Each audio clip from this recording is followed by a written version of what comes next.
Got to take off these things that have numbers. Hooray. All right. You should like never gonna get to do another worksheet again. All right, here we go.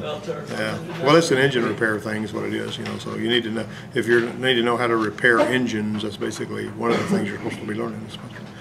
And this is one the lady wants to drive. Oh. And so we need to get done with it quick. Okay. All right, and we need to do a good job too. Heat and AC test 6. In an automobile, heat load comes from what? What is heat load? The sun load on the car. The need to heat something comes from heat load, so that would be what? None of these. A cold winter day. What? You need to heat something, that's a heat load. I won't heat up anything on a cold winter day. Well, most people want to be warm on a cold winter day, and so that becomes the heat load. You have to come up with some heat to change the temperature inside the cars, which is what we're talking about here. Which of the following is a method of handling a cooling load? Mechanical refrigeration. What else? Block of ice. What else? Evaporating water. Evaporating water, all of these. Have any of you guys ever seen an air conditioner that uses water? Yeah, swamp cooler. Huh? Swamp cooler.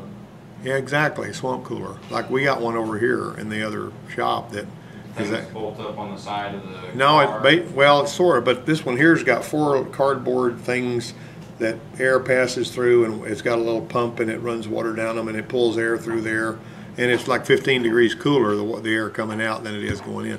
The problem with that is you got to keep a water hose connected to it, because if it ever runs out of water, it kind of burns the little pump up, and it's just a pain and all that kind When of I thing. hear swamp cooler, I'm thinking like what you seen on the old Volkswagens hanging out the windows. They just suck them in and it spins. Well, up in Arkansas and places like that where it doesn't get quite as hot as it does here, a lot of people will have evaporator air conditioners for their house, you know, and it actually is doing that. And I think the Hanging Gardens of Babylon were air conditioned that way because of water trickling down the vines with the air blowing through and all that. Have you seen those little snap rags? You wet them and you pull them a few times and it cools it. Oh yeah. Vibration. Oh yeah. Well, also, you know, I was talking about the way that you could take this little choke cooler we used to get off a Snap-on truck, and it had no moving parts. You just plug air into it, and freezing cold air would come out one side and warm air would come out the other side, just because of the vortex of the air and the molecules and all. And Philip Kirkland had one, the guy that worked with me, he had one that would just pure make snowflakes. If you kept, you know, even on the hottest day, it would start to make snow. And I said, you know, if they could come up with a way to, you got to have 100 pounds of air pressure, and it's got to be flowing really fast. But if they could figure out a way to air condition like that, and helicopters, from what I understand, are air conditioned that way. You know, they got to, you know, go to the transmission. 2 technicians are discussing evaporative cooling for a car technician. He says it would increase the RH inside the car. What's RH? Right hand. Would be relative humidity, you think? Yeah. Technician B says an AC system lowers the relative humidity. Which technician is correct? B. What do you see draining out from under the car when you got your air conditioner on? Water. So it's lower in the relative humidity. This one is too. House air conditioners have got to drip the water, and it's got to go other places, because it's actually those evaporators cold and it's sweating like a glass of tea, and it's running off there. But it's also, you know what else it's doing? It's catching dust and dirt and carrying it out of that water, so it kind of cleans the air in addition to everything else.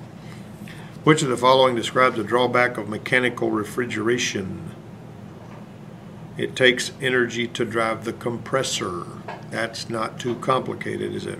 Okay, so 3 was B, right? 3? Yeah. What do you think, guys? What you remember? I think it was B. It's actually C, Okay. both of them. Because it is going to, if you had evaporative cooling like with water, it would, you know, that's what they were talking about. It would increase relative humidity. 2 technicians are discussing HVAC systems. Technician A says the evaporator moves heat from the passenger compartment to the refrigerant. Technician B says the refrigerant boils inside the evaporator. Both. Both. Yeah, both of them. And in an AC system, the refrigerant changes from what? And it changes from what to what in the evaporator? Liquid to gas. Yeah. And what is it? What's happening when it's changing from liquid to a gas? It's absorbing heat. anytime a liquid absorbs heat. Now remember what I told you guys, if you get something on your hand that, well, like one day there was a car that wouldn't start out here that had been sitting up or something. I can't remember why it came in here, but it wouldn't start. It was a no start. And so I says one of the things we need to know is that we hear the fuel pump running, but we need to know what the fuel pressure is. And so the students called me out there and says, I don't remember if you were here at the time or not, Joe. They come out and said, something feels strange about this fuel. You know, you start screwing the gauge on, you get some on your fingers. And they said, and so I went out there, and when I felt of it, it felt cold. And I said, that's alcohol. That's not gas. Yeah. Remember that? Yeah, I was here for that, and I said it was that I had alcohol in the fuel whenever I heard it. Yeah, it had a bunch of alcohol in it, and so they what we did was we drained a bunch of the alcohol out of it because apparently, you know, it was kind of hanging close to the bottom, and we got enough alcohol out, and I can't remember if we had to put spark plugs in that car or not, but we did. But we did. We put spark plugs in it and changed it and got that gas right. But what the point is, how did we know it was alcohol? It felt cold. Alcohol evaporates really fast. Got a low boiling point. Okay, so if you've got something that you spill on your hand and it makes it feel warm, you ever felt that? Like what? Yeah. What? What do you spill on your hand that makes it feel warm instead of cold? Booze. Huh? Booze. No. Yeah. My booze did it. No, I'm not talking about something that's actually warm. I'm talking about you got all these liquids sitting here at room temperature. I got a bunch of jugs here. All right, and you pour something on your hand, and you can tell water basically you can tell it's room temperature. I mean, it just feels normal. But if you pour something on your hand that actually makes your hand feel warm, it's going to be brake fluid will do that, and so will straight coolant, antifreeze, because it's got a really high boiling point. And the high boiling point is going to make your hand feel warm. That's just typically the way that works. Okay, the low boiling point stuff, like alcohol, lacquer thinner, that kind of thing, when you spill it on your hand, it's going to basically make it feel cold because it's evaporating real quick and it's taking the heat out of your hand. So whenever you get like the alcohol for a cut, you know how like it burns you? Yeah. Is that just because it's so cold and it's an open? No, it's not the temperature that's making that happen. It's got something to do with the exposed nerves and the alcohol. Because basically alcohol is death. You spill it on germs, they die. Okay. You drink too much of it, you die. See what I mean? Alcohol's Too death. much. Yeah, alcohol is death. The right amount. All right, so, but anyway, here we go. I know more than a few people that have drank themselves to death. He died in his van, drank too much, and just never woke up. In a van down by the river. Yep, there we go. All right, but anyway, this is, Scooby-Doo. yeah, you know, this is what you hear stories like that. Okay, let's see. Two technicians are discussing HVAC systems. Wait a minute, I messed up. Which one are we on? 7. 7. When an AC system is operating, the compressor what runs hot? Inlet, outlet, A and B, or neither A nor B? Inlet. Excuse me? Inlet. Because the outlet should be pumping out cold stuff, right? No. Does he even know how an air conditioner works? Probably not. Yeah. Okay, tell me about it. How it works? You were sure. I mean, you were right. I mean, it's not that I was sure. I just knew that it wasn't the inlet because if you go and you touch that, it's cold. You're right. That big line, the big suction line that comes from the evaporator to the compressor, if you've got enough refrigerant in that thing, it should be cold all the way to the compressor. If I remember correctly, the discharge port is over The there. discharge port is hot. I mean, it's the medium-sized line. You got a big line, a medium-sized line, and a small line. The big line has gas that's, liquid is changed, continuing to evaporate.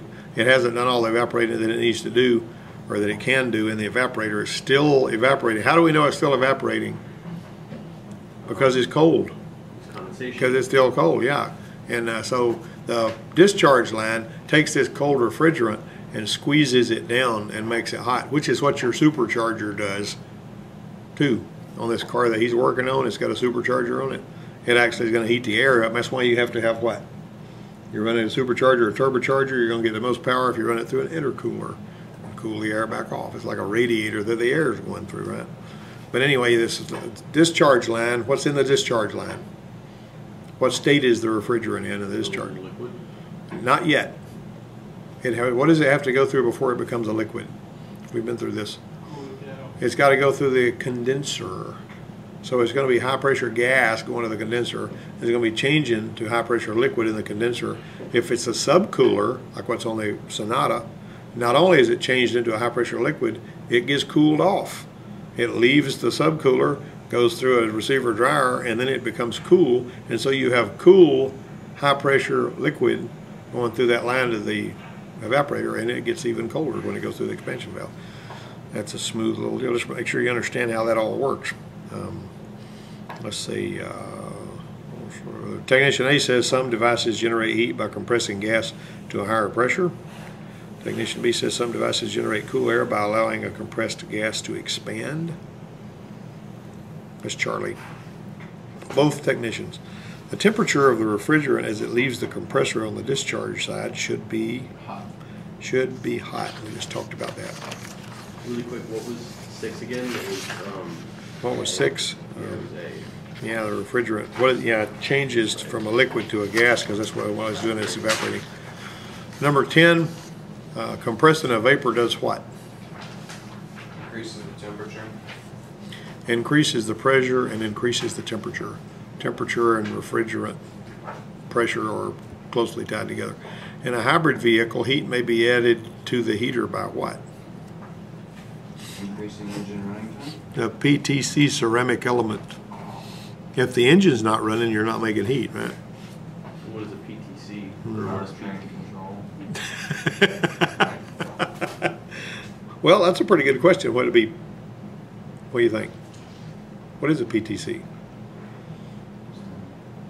Positive temperature coefficient. I mean, with so many things, Ceramic in the car that element. start with P, T, and C in those Yeah. 3 words. Well, you can get caught up in these abbreviations, and it's not an acronym unless it spells a word. Mhm. You know what I mean? So, I mean, it's an abbreviation if it's PTC. So that's going to be positive temperature coefficient. Now, what does that mean? Translate, please. The more, the hotter it gets, the higher the resistance is. Okay, so what's Negative an temperature HPOV? coefficient means that the hotter it gets, the lower the resistance goes. You know, so What's an HPOV? hmm? HPOV. High pressure. I mean, oh, that's a high occupancy vehicle. Huh? He said HPOV, not HOV. Yeah, HOV. I mean, where are you getting this?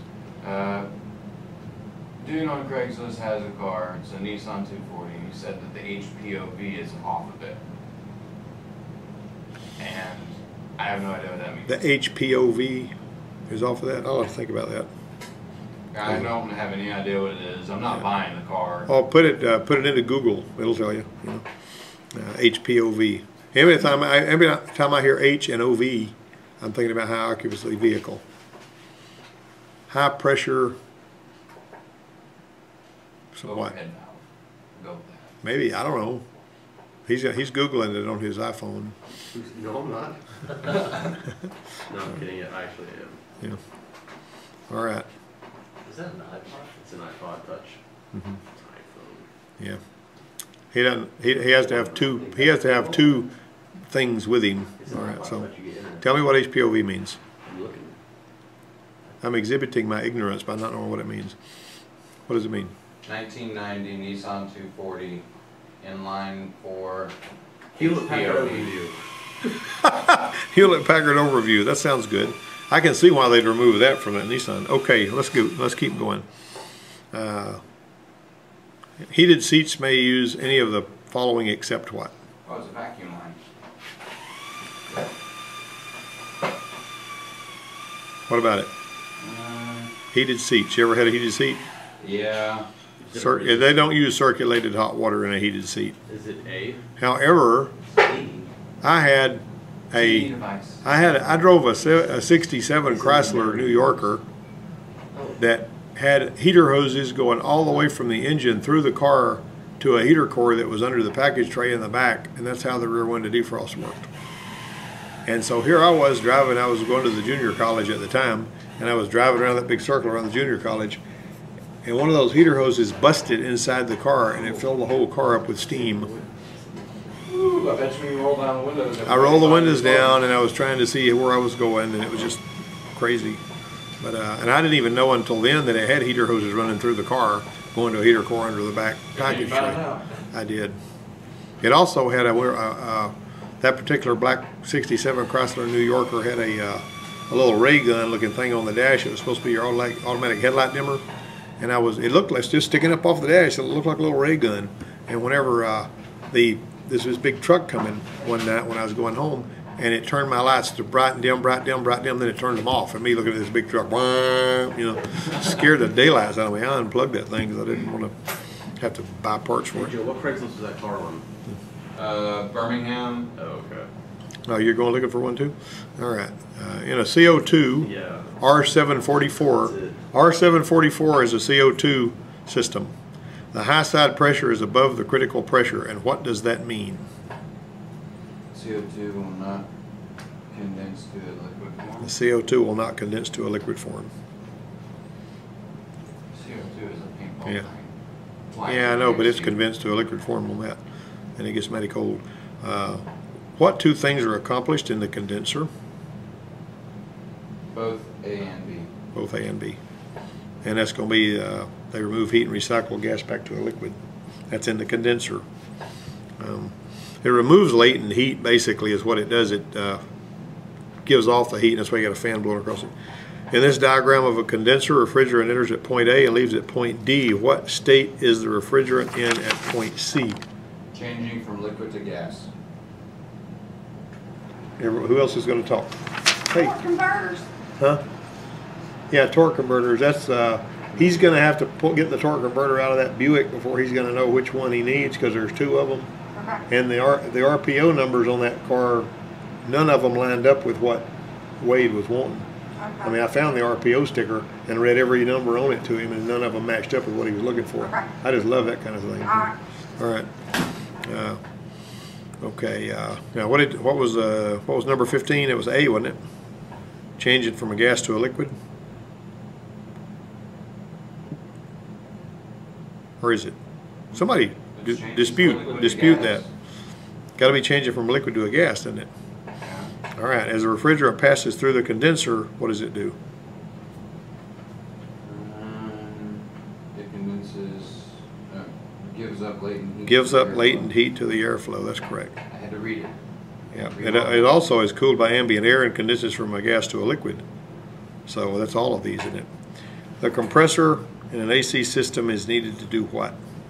What do you need a compressor? To, You want to make the gas hotter than the ambient air? You want to keep it the circulating. refrigerant circulating? You want to increase the gas pressure? That's basically the heart of your AC system right there, is the compressor. Most cars use what to warm the passenger compartment? Hot coolant. They don't use burning fuel. However, some of the 411 Volkswagens used gasoline for the heater. You turn a little 45-minute timer on, it would fire off a little gasoline heater.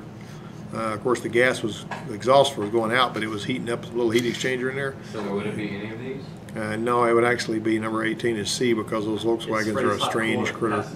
Yeah, they don't go by anybody else's rules, you know, those, That's terrible. particularly them old ones. And I had to work on those things when I was at a Volkswagen place, and boy, they were a barrel of laughs. They had a little spark plug in there and a thing to spray gas across there and all. In an evaporative cooling system, evaporating 1 pound of water absorbs what? C. What'd you say? C. D? Yeah, D is 970.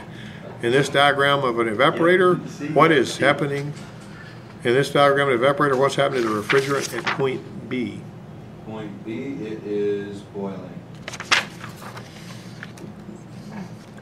Everybody like that? Well, I can't see the colors, so it might be changing from red to blue. Yeah, I don't think so. Now let me ask you this. Does this system have a fixed orifice or an expansion valve? Suspension valve. Does it? Yes. How do you know? Diagram right there, A. Huh? A. That thing next to A. Oh, it's got an expansion valve because, well, what is that can looking thing? Accumulator. Huh? Accumulator. Well, if it's got an expansion valve, and Joe's right, it's going to have a receiver dryer. Remember what I told you? If a vehicle has an expansion valve, it'll have a receiver dryer, which is in the liquid line, which is one of them little things. You see that thing right up there? This thing right there? Yeah, that is a receiver dryer. The accumulator is a great big thing like we changed on that Jeep the other day. and it's in the low side. And anytime you see an accumulator, it's a shoe-in that you're going to have a fixed orifice tube. If you got a receiver dryer like the thing he just picked up, or if it's in the end of the condenser like it is in that Sonata or in some of these Honda cars, that's basically going to be, there you go. See, that's the receiver dryer. That means you got an expansion valve. Now, there is something else going on here that I got to tell you about vans and vehicles that have a different, another blower, an evaporator, and all that stuff in the back. In the back, they're going to have an expansion valve. In the front, they're going to have a fixed orifice. So be prepared for that. See what I mean? So they, All vans? huh? All If vans? it's got a rear unit, Oh, if it's got a rear unit and a front unit, the rear unit's going to have an expansion valve. It'll have another fan. It'll have another evaporator, but it's using the same compressor. But it'll have an expansion valve. The one up front will have a fixed orifice tube. Typically, that's typically. But if you see a big accumulator on it, there's going to be a fixed orifice there, and that's just the way that goes. All right. Okay, now we can go back out there and get some work done. Yeah, Escalades and Suburbans have that.